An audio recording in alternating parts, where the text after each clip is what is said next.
Bonjour, voici les principales nouvelles du 7 juin.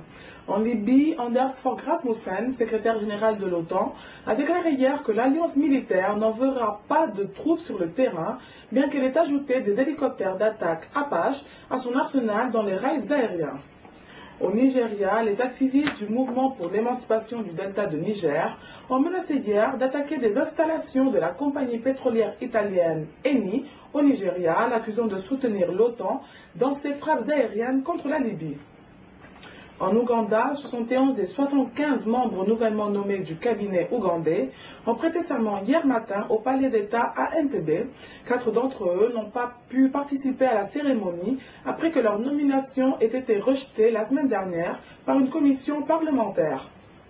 En Tunisie, moins de 2 mois avant la date initialement prévue des premières élections libres, la classe politique reste divisée sur leur possible report, suscitant l'impatience d'un pays en mal de pouvoir légitime depuis la révolte populaire de janvier. Au Burkina, le gouvernement va dédommager les commerçants dont les magasins ont été pillés par les soldats mutins à Bobo-Dioulasso.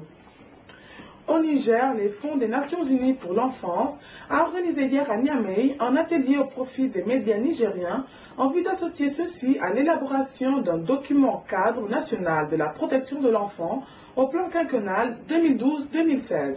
Par ailleurs, le président Mamadou Issoufou a déclaré qu'après le retour remarquable du Niger à la démocratie, son pays bénéficie déjà du soutien de ses partenaires. Au Togo, une unité de police militaire a été instituée pour être en mouvement permanent à Lomé et veiller au respect des disciplines par les éléments des forces armées. Et au Sénégal, le président Abdoulaye Wade a proposé hier le transfert du prochain sommet de l'Organisation de la Conférence islamique, prévu cette année au Caire. Il propose de la déplacer à Jeddah, ville saoudienne. C'est tout pour aujourd'hui. Afrique Info vous souhaite une très bonne journée. Rendez-vous demain pour l'actualité en 1 minute.